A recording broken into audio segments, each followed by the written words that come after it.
The Return of Sherlock Holmes by Arthur Conan Doyle. 2. The Adventure of the Norwood Builder.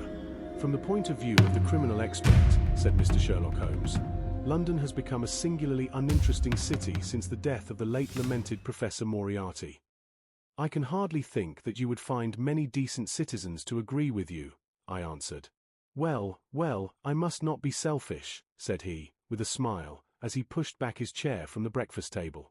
The community is certainly the gainer, and no one the loser, save the poor out-of-work specialist, whose occupation has gone.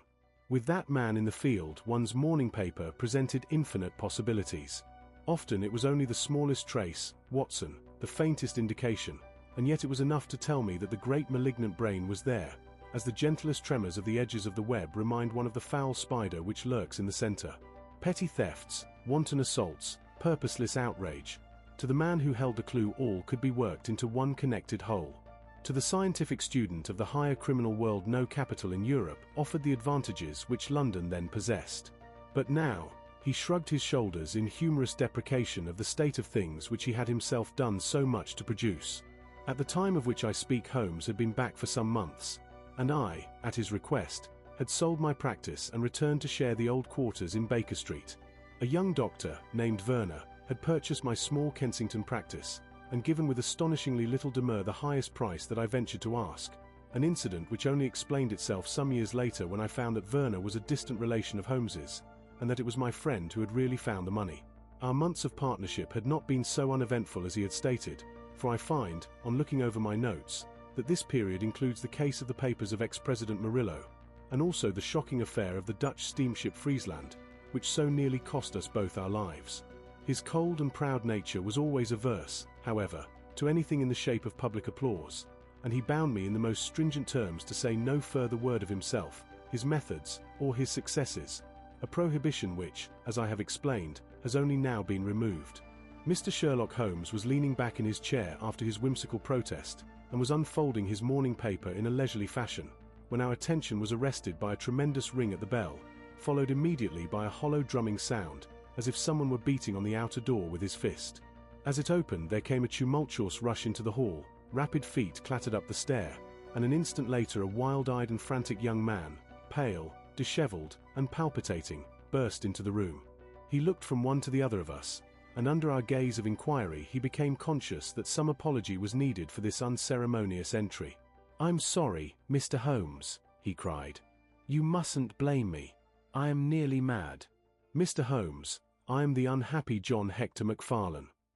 He made the announcement as if the name alone would explain both his visit and its manner, but I could see by my companion's unresponsive face that it meant no more to him than to me. "Have a cigarette, Mr. MacFarlane," said he, pushing his case across. "I am sure that with your symptoms my friend Dr. Watson here would prescribe a sedative. The weather has been so very warm these last few days. Now, if you feel a little more composed, I should be glad if you would sit down in that chair and tell us very slowly and quietly who you are and what it is that you want. You mentioned your name as if I should recognize it, but I assure you that, beyond the obvious facts that you are a bachelor, a solicitor, a Freemason, and an asthmatic, I know nothing whatever about you." Familiar as I was with my friend's methods, it was not difficult for me to follow his deductions, and to observe the untidiness of attire, the sheaf of legal papers, the watch charm, and the breathing which had prompted them. Our client, however, stared in amazement. "Yes, I am all that, Mr. Holmes, and in addition I am the most unfortunate man at this moment in London. For heaven's sake, don't abandon me, Mr. Holmes. If they come to arrest me before I have finished my story, make them give me time so that I may tell you the whole truth. I could go to gaol happy if I knew that you were working for me outside." "Arrest you," said Holmes. "This is really most gratis, most interesting. On what charge do you expect to be arrested?" "Upon the charge of murdering Mr. Jonas Oldacre, of Lower Norwood." My companion's expressive face showed a sympathy which was not, I am afraid, entirely unmixed with satisfaction. "Dear me," said he, "it was only this moment at breakfast that I was saying to my friend, Dr. Watson, that sensational cases had disappeared out of our papers." Our visitor stretched forward a quivering hand and picked up the Daily Telegraph, which still lay upon Holmes's knee. "If you had looked at it, sir, You would have seen at a glance what the errand is on which I have come to you this morning. I feel as if my name and my misfortune must be in every man's mouth." He turned it over to expose the central page. "Here it is, and with your permission I will read it to you. Listen to this, Mr. Holmes. The headlines are, 'Mysterious Affair at Lower Norwood. Disappearance of a well-known builder. Suspicion of murder and arson. A clue to the criminal.' That is the clue which they are already following, Mr. Holmes, and I know that it leads infallibly to me. I have been followed from London Bridge Station, and I am sure that they are only waiting for the warrant to arrest me. It will break my mother's heart. It will break her heart." He wrung his hands in an agony of apprehension, and swayed backwards and forwards in his chair. I looked with interest upon this man, who was accused of being the perpetrator of a crime of violence. He was flaxen-haired and handsome in a washed-out negative fashion, with frightened blue eyes and a clean-shaven face, with a weak, sensitive mouth. His age may have been about 27, his dress and bearing that of a gentleman. From the pocket of his light summer overcoat protruded the bundle of endorsed papers which proclaimed his profession. "We must use what time we have," said Holmes. "Watson, would you have the kindness to take the paper and to read me the paragraph in question?" Underneath the vigorous headlines which our client had quoted, I read the following suggestive narrative. "Late last night, or early this morning, an incident occurred at Lower Norwood which points, it is feared, to a serious crime. Mr. Jonas Oldacre is a well-known resident of that suburb, where he has carried on his business as a builder for many years. Mr. Oldacre is a bachelor, 52 years of age, and lives in Deep Dean House, at the Sydenham end of the road of that name. He has had the reputation of being a man of eccentric habits, secretive and retiring. For some years he has practically withdrawn from the business, in which he is said to have amassed considerable wealth. A small timber yard still exists, however, at the back of the house, and last night, about 12 o'clock, an alarm was given that one of the stacks was on fire. The engines were soon upon the spot, but the dry wood burned with great fury, and it was impossible to arrest the conflagration until the stack had been entirely consumed. Up to this point the incident bore the appearance of an ordinary accident, but fresh indications seemed to point to serious crime. Surprise was expressed at the absence of the master of the establishment from the scene of the fire, and an inquiry followed, which showed that he had disappeared from the house. An examination of his room revealed that the bed had not been slept in, that a safe which stood in it was open, that a number of important papers were scattered about the room, and, finally, that there were signs of a murderous struggle, slight traces of blood being found within the room, and an oaken walking stick, which also showed stains of blood upon the handle.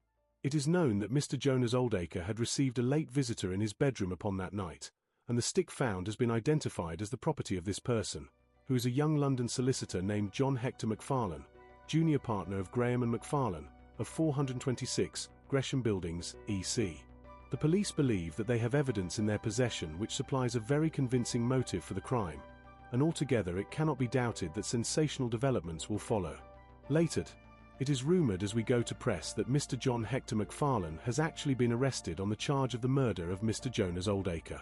It is at least certain that a warrant has been issued. There have been further and sinister developments in the investigation at Norwood. Besides the signs of a struggle in the room of the unfortunate builder, it is now known that the French windows of his bedroom, which is on the ground floor, were found to be open, that there were marks as if some bulky object had been dragged across to the woodpile, and, finally, it is asserted that charred remains have been found among the charcoal ashes of the fire.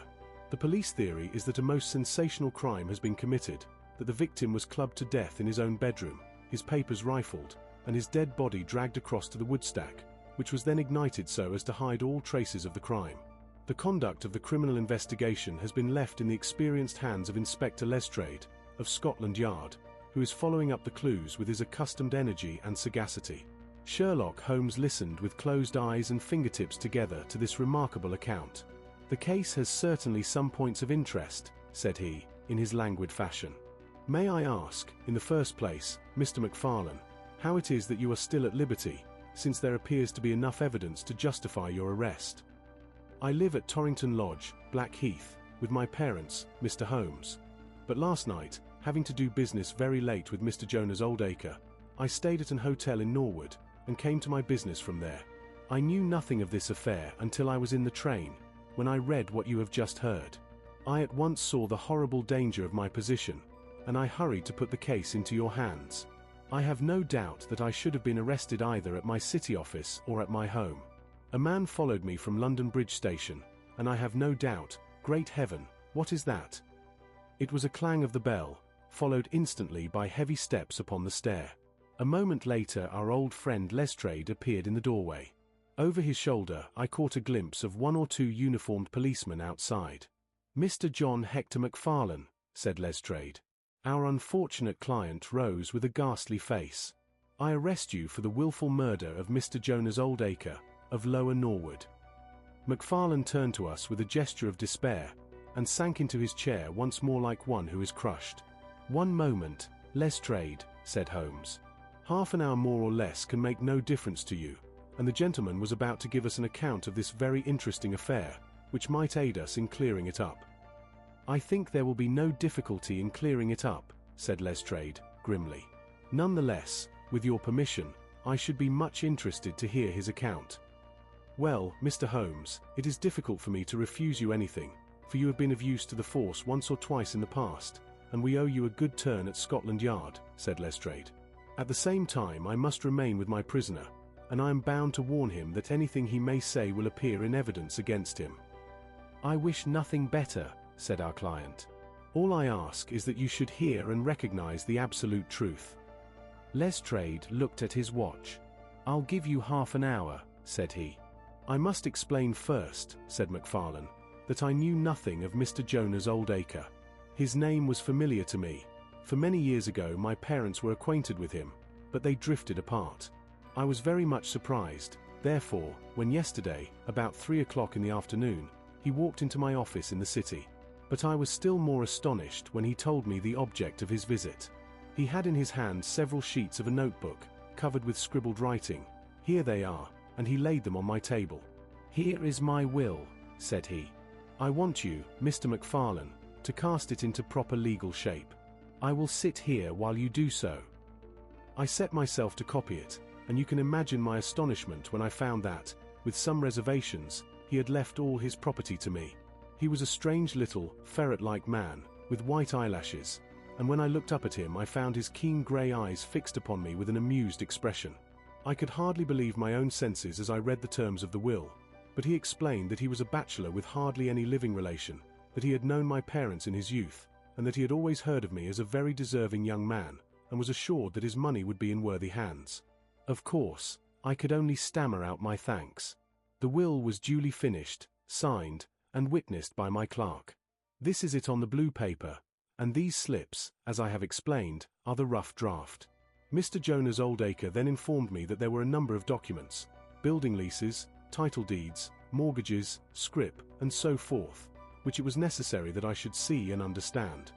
He said that his mind would not be easy until the whole thing was settled, and he begged me to come out to his house at Norwood that night, bringing the will with me, and to arrange matters.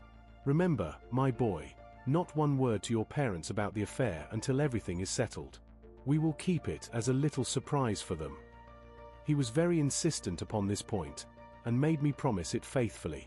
You can imagine, Mr. Holmes, that I was not in a humor to refuse him anything that he might ask. He was my benefactor, and all my desire was to carry out his wishes in every particular. I sent a telegram home, therefore, to say that I had important business on hand, and that it was impossible for me to say how late I might be. Mr. Oldacre had told me that he would like me to have supper with him at 9, as he might not be home before that hour. I had some difficulty in finding his house, however, and it was nearly past before I reached it. I found him. "One moment," said Holmes. "Who opened the door?" "A middle-aged woman, who was, I suppose, his housekeeper." "And it was she, I presume, who mentioned your name?" "Exactly," said MacFarlane. "Pray proceed." MacFarlane wiped his damp brow and then continued his narrative. "I was shown by this woman into a sitting room, where a frugal supper was laid out. Afterwards Mr. Jonas Oldacre led me into his bedroom, in which there stood a heavy safe. This he opened and took out a mass of documents, which we went over together. It was between 11 and 12 when we finished. He remarked that we must not disturb the housekeeper. He showed me out through his own French window, which had been open all this time. Was the blind down? Asked Holmes. I will not be sure, but I believe that it was only half down. Yes, I remember how he pulled it up in order to swing open the window. I could not find my stick, and he said, "Never mind, my boy, I shall see a good deal of you now, I hope, and I will keep your stick until you come back to claim it." I left him there, the safe open, and the papers made up in packets upon the table. It was so late that I could not get back to Blackheath, so I spent the night at the Annerley Arms, and I knew nothing more until I read of this horrible affair in the morning. "Anything more that you would like to ask, Mr. Holmes?" said Lestrade, whose eyebrows had gone up once or twice during this remarkable explanation. "Not until I have been to Blackheath." "You mean to Norwood?" said Lestrade. "Oh, yes. No doubt that is what I must have meant," said Holmes, with his enigmatical smile. Lestrade had learned by more experiences than he would care to acknowledge that that razor-like brain could cut through that which was impenetrable to him. I saw him look curiously at my companion. "I think I should like to have a word with you presently, Mr. Sherlock Holmes," said he. "Now, Mr. MacFarlane, 2 of my constables are at the door, and there is a 4-wheeler waiting." The wretched young man arose, and with a last beseeching glance at us walked from the room. The officers conducted him to the cab, but Lestrade remained. Holmes had picked up the pages which formed the rough draft of the will, and was looking at them with the keenest interest upon his face. "There are some points about that document, Lestrade, are there not?" said he, pushing them over. The official looked at them with a puzzled expression. "I can read the first few lines, and these in the middle of the second page, and 1 or 2 at the end. Those are as clear as print," said he, "but the writing in between is very bad, and there are 3 places where I cannot read it at all." "What do you make of that?" said Holmes. "Well, what do you make of it?" "That it was written in a train. The good writing represents stations, the bad writing movement, and the very bad writing passing over points.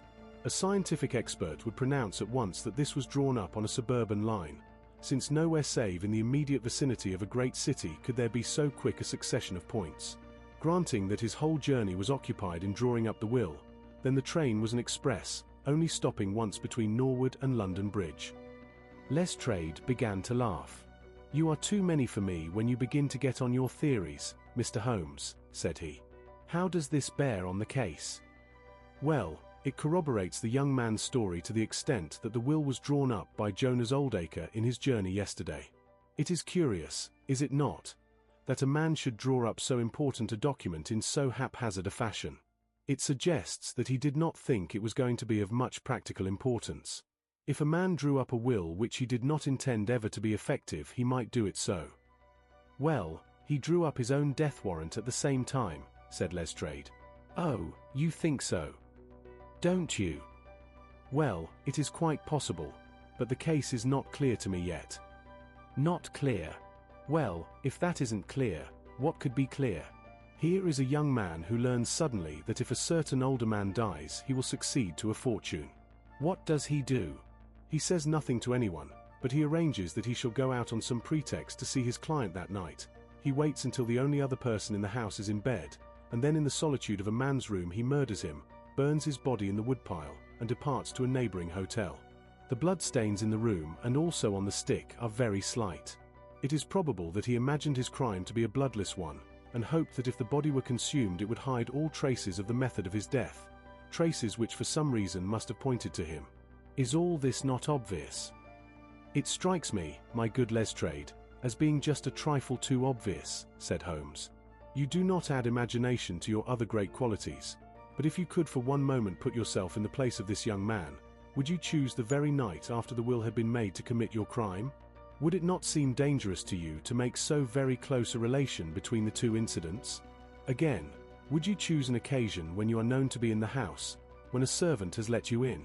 And, finally, would you take the great pains to conceal the body and yet leave your own stick as a sign that you were the criminal? Confess, Lestrade, that all this is very unlikely. As to the stick, Mr. Holmes, you know as well as I do that a criminal is often flurried and does things which a cool man would avoid. He was very likely afraid to go back to the room. Give me another theory that would fit the facts." "I could very easily give you half a dozen," said Holmes. "Here, for example, is a very possible and even probable one. I make you a free present of it. The older man is showing documents which are of evident value. A passing tramp sees them through the window, the blind of which is only half down. Exit the solicitor. Enter the tramp. He seizes a stick, which he observes there, kills old Acre, and departs after burning the body. Why should the tramp burn the body?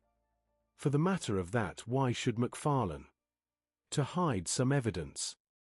Possibly the tramp wanted to hide that any murder at all had been committed. And why did the tramp take nothing? Because they were papers that he could not negotiate. Lestrade shook his head, though it seemed to me that his manner was less absolutely assured than before. Well, Mr. Sherlock Holmes, you may look for your tramp, and while you are finding him we will hold on to our man. The future will show which is right. Just notice this point, Mr. Holmes, that so far as we know none of the papers were removed, and that the prisoner is the one man in the world who had no reason for removing them, since he was heir at law and would come into them in any case. My friend seemed struck by this remark. I don't mean to deny that the evidence is in some ways very strongly in favor of your theory, said he. I only wish to point out that there are other theories possible. As you say, the future will decide. Good morning. I dare say that in the course of the day I shall drop in at Norwood and see how you are getting on. When the detective departed, my friend rose and made his preparations for the day's work with the alert air of a man who has a congenial task before him. My first movement, Watson, said he, as he bustled into his frock coat, must, as I said, be in the direction of Blackheath. And why not Norwood? Because we have in this case one singular incident coming close to the heels of another singular incident. The police are making the mistake of concentrating their attention upon the second, because it happens to be the one which is actually criminal. But it is evident to me that the logical way to approach the case is to begin by trying to throw some light upon the first incident, the curious will, so suddenly made, and to so unexpected an air. It may do something to simplify what followed. No, my dear fellow, I don't think you can help me. There is no prospect of danger, or I should not dream of stirring out without you. I trust that when I see you in the evening I will be able to report that I have been able to do something for this unfortunate youngster who has thrown himself upon my protection. It was late when my friend returned, and I could see by a glance at his haggard and anxious face that the high hopes with which he had started had not been fulfilled. For an hour he droned away upon his violin, endeavoring to soothe his own ruffled spirits. At last he flung down the instrument and plunged into a detailed account of his misadventures. It's all going wrong, Watson, all as wrong as it can go. I kept a bold face before Lestrade, but, upon my soul, I believe that for once the fellow is on the right track and we are on the wrong. All my instincts are one way and all the facts are the other, and I much fear that British juries have not yet attained that pitch of intelligence when they will give the preference to my theories over Lestrade's facts. Did you go to Blackheath? Yes, Watson, I went there, and I found very quickly that the late lamented old Acre was a pretty considerable blackguard. The father was away in search of his son. The mother was at home, a little, fluffy, blue-eyed person, in a tremor of fear and indignation. Of course, she would not admit even the possibility of his guilt, but she would not express either surprise or regret over the fate of old Acre. On the contrary, she spoke of him with such bitterness that she was unconsciously considerably strengthening the case of the police. For, of course, if her son had heard her speak of the man in this fashion, it would predispose him towards hatred and violence. He was more like a malignant and cunning ape than a human being, said she, and he always was, ever since he was a young man. You knew him at that time, said I. Yes, I knew him well. In fact, he was an old suitor of mine. Thank heaven that I had the sense to turn away from him and to marry a better, if a poorer, man. I was engaged to him, Mr. Holmes, when I heard a shocking story of how he had turned a cat loose in an aviary, and I was so horrified at his brutal cruelty that I would have nothing more to do with him. She rummaged in a bureau, and presently she produced a photograph of a woman, shamefully defaced and mutilated with a knife. That is my own photograph, she said. He sent it to me in that state, with his curse, upon my wedding morning. Well, said I, at least he has forgiven you now, since he has left all his property to your son. Neither my son nor I want anything from Jonah's old Acre, dead or alive, she cried, with a proper spirit. There is a God in heaven, Mr. Holmes, and that same God who has punished that wicked man will show in his own good time that my son's hands are guiltless of his blood. Well, I tried 1 or 2 leads, but could get at nothing which would help our hypothesis, and several points which would make against it. I gave it up at last, and off I went to Norwood. This place, Deep Dean House, is a big modern villa of staring brick, standing back in its own grounds, with a laurel-clumped lawn in front of it. To the right and some distance back from the road was the timber yard which had been the scene of the fire. Here's a rough plan on a leaf of my notebook. This window on the left is the one which opens into Oldeker's room.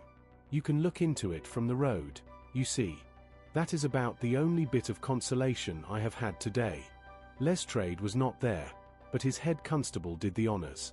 They had just made a great treasure trove.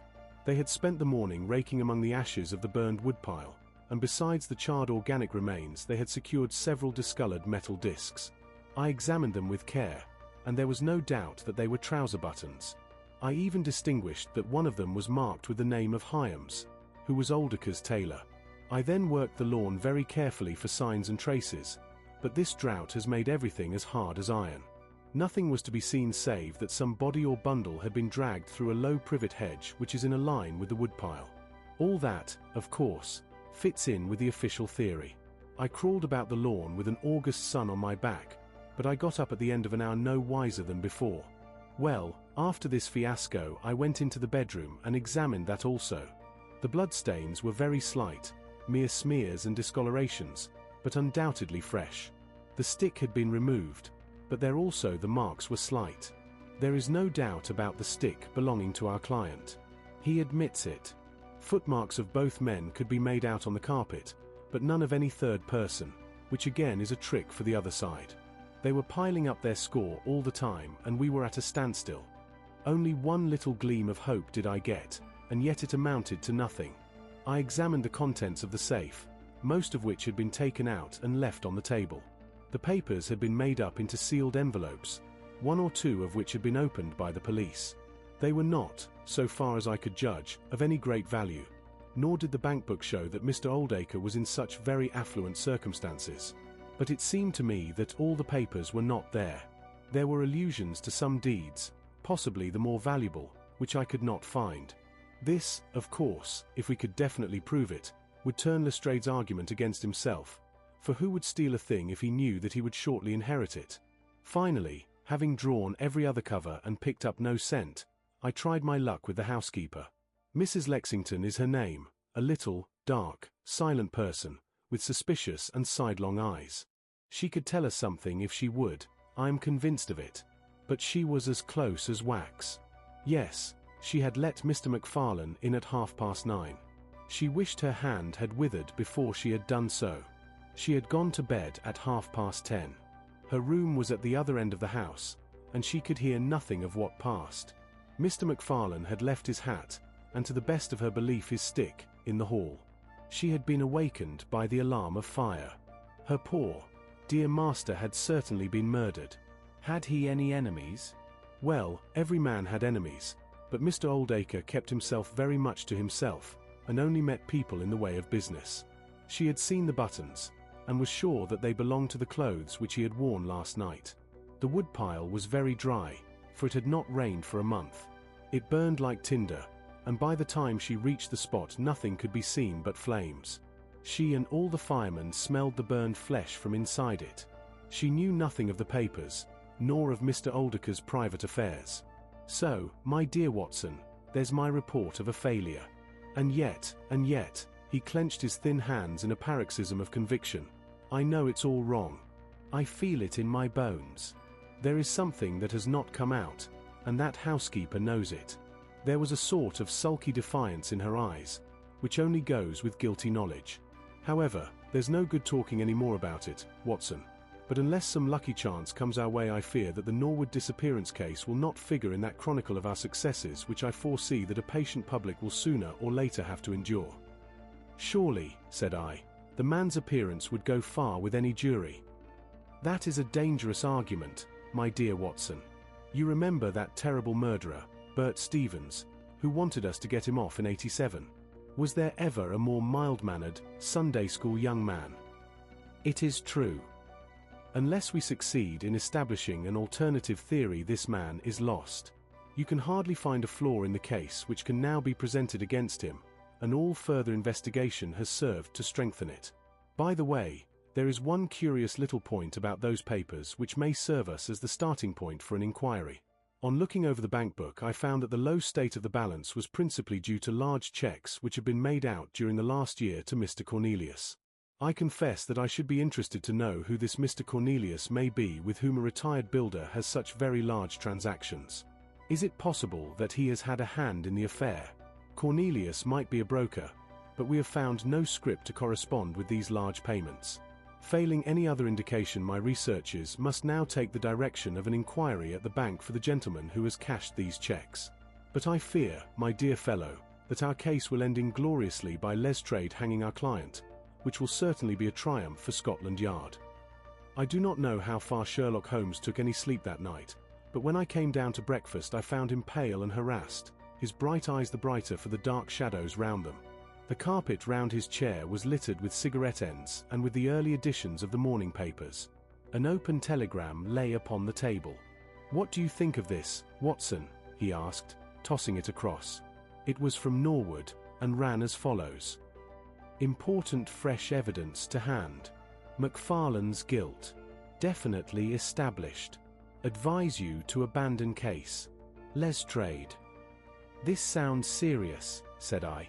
"It is Lestrade's little cock-a-doodle of victory," Holmes answered, with a bitter smile. "And yet it may be premature to abandon the case. After all, important fresh evidence is a two-edged thing, and may possibly cut in a very different direction to that which Lestrade imagines. Take your breakfast, Watson, and we will go out together and see what we can do. I feel as if I shall need your company and your moral support today." My friend had no breakfast himself, for it was one of his peculiarities that in his more intense moments he would permit himself no food, and I have known him presume upon his iron strength until he has fainted from pure inanition. "At present I cannot spare energy and nerve force for digestion," he would say in answer to my medical remonstrances. I was not surprised, therefore, when this morning he left his untouched meal behind him and started with me for Norwood. A crowd of morbid sightseers were still gathered round Deepdean House, which was just such a suburban villa as I had pictured. Within the gates Lestrade met us, his face flushed with victory, his manner grossly triumphant. "Well, Mr. Holmes, have you proved us to be wrong yet? Have you found your tramp?" he cried. "I have formed no conclusion whatever," my companion answered. "But we formed ours yesterday, and now it proves to be correct, so you must acknowledge that we have been a little in front of you this time, Mr. Holmes." "You certainly have the air of something unusual having occurred," said Holmes. Lestrade laughed loudly. "You don't like being beaten any more than the rest of us do," said he. "A man can't expect always to have it his own way, can he, Dr. Watson? Step this way, if you please, gentlemen, and I think I can convince you once for all that it was John McFarlane who did this crime." He led us through the passage and out into a dark hall beyond. "This is where young McFarlane must have come out to get his hat after the crime was done," said he. "Now, look at this." With dramatic suddenness he struck a match and by its light exposed a stain of blood upon the whitewashed wall. As he held the match nearer I saw that it was more than a stain. It was the well-marked print of a thumb. "Look at that with your magnifying glass, Mr. Holmes." "Yes, I am doing so." "You are aware that no two thumb marks are alike?" "I have heard something of the kind." "Well, then, will you please compare that print with this wax impression of young McFarlane's right thumb, taken by my orders this morning?" As he held the waxen print close to the bloodstain, it did not take a magnifying glass to see that the two were undoubtedly from the same thumb. It was evident to me that our unfortunate client was lost. "That is final," said Lestrade. "Yes, that is final," I involuntarily echoed. "It is final," said Holmes. Something in his tone caught my ear, and I turned to look at him. An extraordinary change had come over his face. It was writhing with inward merriment. His two eyes were shining like stars. It seemed to me that he was making desperate efforts to restrain a convulsive attack of laughter. Dear me, he said at last. "Well, now, who would have thought it? And how deceptive appearances may be, to be sure. Such a nice young man to look at. It is a lesson to us not to trust our own judgment, is it not, Lestrade? Yes, some of us are a little too much inclined to be cocksure, Mr. Holmes, said Lestrade. The man's insolence was maddening, but we could not resent it. What a providential thing that this young man should press his right thumb against the wall in taking his hat from the peg. Such a very natural action, too, if you come to think of it. Holmes was outwardly calm, but his whole body gave a wriggle of suppressed excitement as he spoke. By the way, Lestrade, who made this remarkable discovery? It was the housekeeper, Mrs. Lexington, who drew the night constable's attention to it. Where was the night constable? He remained on guard in the bedroom where the crime was committed, so as to see that nothing was touched. But why didn't the police see this mark yesterday? Well, we had no particular reason to make a careful examination of the hall. Besides, it's not in a very prominent place, as you see. No, of course not.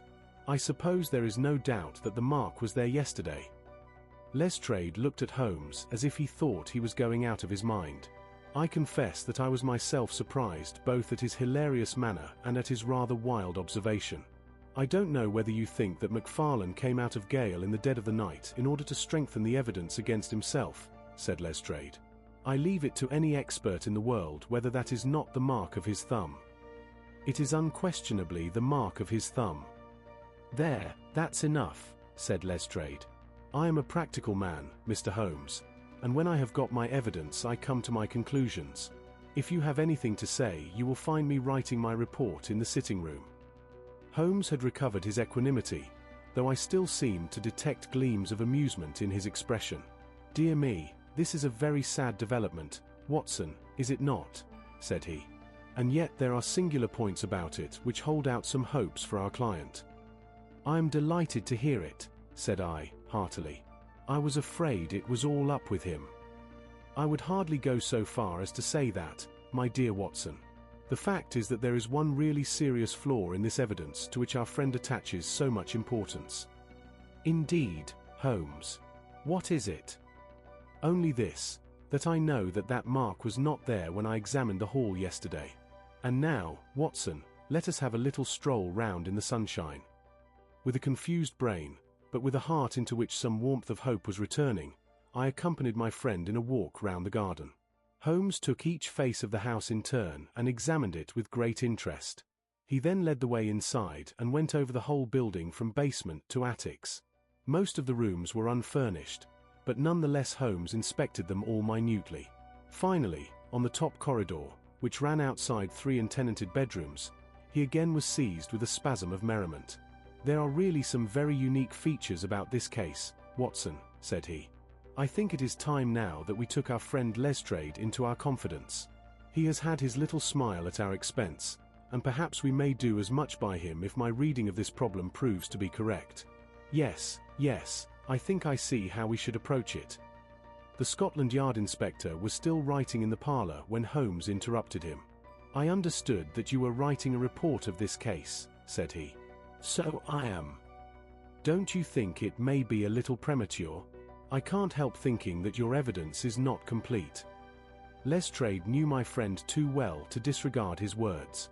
He laid down his pen and looked curiously at him. What do you mean, Mr. Holmes? Only that there is an important witness whom you have not seen. Can you produce him? I think I can. Then do so. I will do my best. How many constables have you? There are 3 within call. Excellent, said Holmes. May I ask if they are all large, able-bodied men with powerful voices? I have no doubt they are, though I fail to see what their voices have to do with it. Perhaps I can help you to see that and 1 or 2 other things as well, said Holmes. Kindly summon your men, and I will try. 5 minutes later 3 policemen had assembled in the hall. In the outhouse you will find a considerable quantity of straw, said Holmes. I will ask you to carry in 2 bundles of it.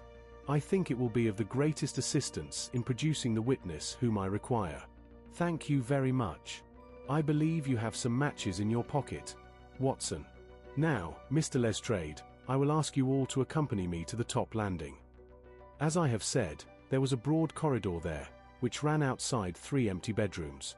At one end of the corridor we were all marshalled by Sherlock Holmes, the constables grinning and Lestrade staring at my friend with amazement, expectation, and derision chasing each other across his features. Holmes stood before us with the air of a conjurer who is performing a trick. "Would you kindly send one of your constables for 2 buckets of water? Put the straw on the floor here, free from the wall on either side. Now I think that we are all ready." Lestrade's face had begun to grow red and angry. "I don't know whether you are playing a game with us, Mr. Sherlock Holmes," said he. "If you know anything, you can surely say it without all this tomfoolery. I assure you, my good Lestrade, that I have an excellent reason for everything that I do.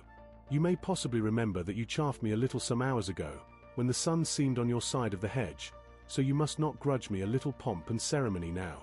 Might I ask you, Watson, to open that window, and then to put a match to the edge of the straw?" I did so, and, driven by the draught, a coil of grey smoke swirled down the corridor, while the dry straw crackled and flamed. "Now we must see if we can find this witness for you, Lestrade. Might I ask you all to join in the cry of fire? Now, then, 1, 2, 3. Fire!" we all yelled. "Thank you. I will trouble you once again. Fire! Just once more, gentlemen, and all together. Fire!" The shout must have rung over Norwood. It had hardly died away when an amazing thing happened. A door suddenly flew open out of what appeared to be solid wall at the end of the corridor, and a little, wizened man darted out of it, like a rabbit out of its burrow. "Capital," said Holmes, calmly. "Watson, a bucket of water over the straw. That will do. Lestrade, allow me to present you with your principal missing witness, Mr. Jonas Oldacre." The detective stared at the newcomer with blank amazement. The latter was blinking in the bright light of the corridor, and peering at us and at the smouldering fire. It was an odious face, crafty, vicious, malignant, with shifty, light grey eyes and white eyelashes. "What's this, then?" said Lestrade at last. "What have you been doing all this time, eh?" Oldacre gave an uneasy laugh, shrinking back from the furious red face of the angry detective. "I have done no harm." "No harm? You have done your best to get an innocent man hanged. If it wasn't for this gentleman here, I am not sure that you would not have succeeded." The wretched creature began to whimper. "I am sure, sir, it was only my practical joke." "Oh, a joke, was it? You won't find the laugh on your side, I promise you. Take him down and keep him in the sitting room until I come. Mr. Holmes," he continued, when they had gone, "I could not speak before the constables, but I don't mind saying, in the presence of Dr. Watson, that this is the brightest thing that you have done yet, though it is a mystery to me how you did it. You have saved an innocent man's life, and you have prevented a very grave scandal, which would have ruined my reputation in the force." Holmes smiled and clapped Lestrade upon the shoulder. "Instead of being ruined, my good sir, you will find that your reputation has been enormously enhanced. Just make a few alterations in that report which you were writing, and they will understand how hard it is to throw dust in the eyes of Inspector Lestrade. And you don't want your name to appear?" "Not at all. The work is its own reward. Perhaps I shall get the credit also at some distant day when I permit my zealous historian to lay out his foolscap once more, eh, Watson? Well, now, let us see where this rat has been lurking." A lath and plaster partition had been run across the passage 6 feet from the end, with a door cunningly concealed in it.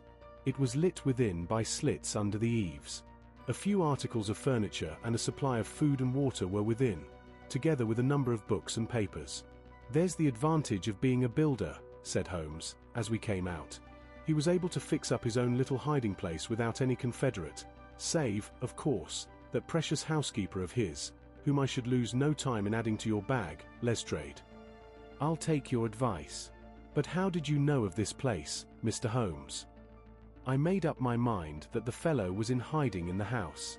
When I paced one corridor and found it 6 feet shorter than the corresponding one below, it was pretty clear where he was. I thought he had not the nerve to lie quiet before an alarm of fire. We could, of course, have gone in and taken him, but it amused me to make him reveal himself. Besides, I owed you a little mystification, Lestrade, for your chaff in the morning." "Well, sir, You certainly got equal with me on that. But how in the world did you know that he was in the house at all? The thumb mark, Lestrade. You said it was final, and so it was, in a very different sense.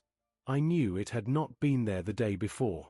I pay a good deal of attention to matters of detail, as you may have observed, and I had examined the hall and was sure that the wall was clear. Therefore, it had been put on during the night. But how? Very simply.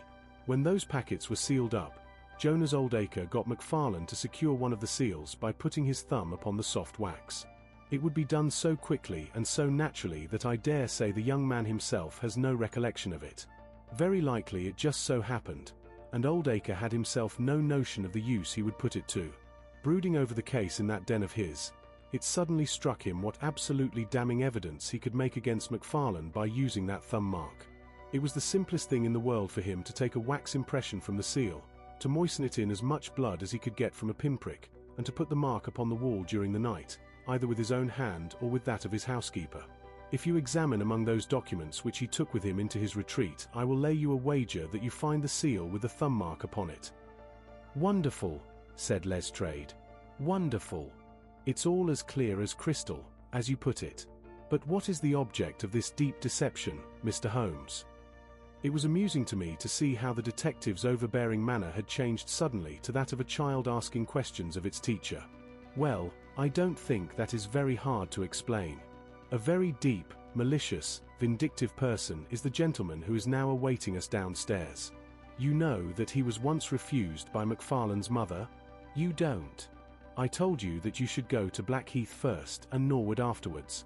Well, this injury, as he would consider it, has rankled in his wicked, scheming brain, and all his life he has longed for vengeance, but never seen his chance. During the last year or two things have gone against him, secret speculation, I think, and he finds himself in a bad way. He determines to swindle his creditors, and for this purpose he pays large checks to a certain Mr. Cornelius, who is, I imagine, himself under another name. I have not traced these checks yet, but I have no doubt that they were banked under that name at some provincial town where Oldacre from time to time led a double existence. He intended to change his name altogether, draw this money, and vanish, starting life again elsewhere. Well, that's likely enough. It would strike him that in disappearing he might throw all pursuit off his track, and at the same time have an ample and crushing revenge upon his old sweetheart, if he could give the impression that he had been murdered by her only child. It was a masterpiece of villainy, and he carried it out like a master. The idea of the will, which would give an obvious motive for the crime, the secret visit unknown to his own parents, the retention of the stick, the blood, and the animal remains and buttons in the woodpile, all were admirable. It was a net from which it seemed to me a few hours ago that there was no possible escape. But he had not that supreme gift of the artist, the knowledge of when to stop. He wished to improve that which was already perfect, to draw the rope tighter yet round the neck of his unfortunate victim, and so he ruined all. Let us descend, Lestrade. There are just one or two questions that I would ask him. The malignant creature was seated in his own parlour with a policeman upon each side of him. It was a joke, my good sir, a practical joke, nothing more, he whined incessantly. I assure you, sir, that I simply concealed myself in order to see the effect of my disappearance, and I am sure that you would not be so unjust as to imagine that I would have allowed any harm to befall poor young Mr. McFarlane. That's for a jury to decide, said Lestrade. Anyhow, we shall have you on a charge of conspiracy, if not for attempted murder. And you'll probably find that your creditors will impound the banking account of Mr. Cornelius, said Holmes. The little man started and turned his malignant eyes upon my friend. I have to thank you for a good deal, said he. Perhaps I'll pay my debt some day. Holmes smiled indulgently. I fancy that for some few years you will find your time very fully occupied, said he. By the way, what was it you put into the woodpile besides your old trousers? A dead dog, or rabbits, or what? You won't tell? Dear me, how very unkind of you. Well, I dare say that a couple of rabbits would account both for the blood and for the charred ashes. If ever you write an account, Watson, you can make rabbits serve your turn.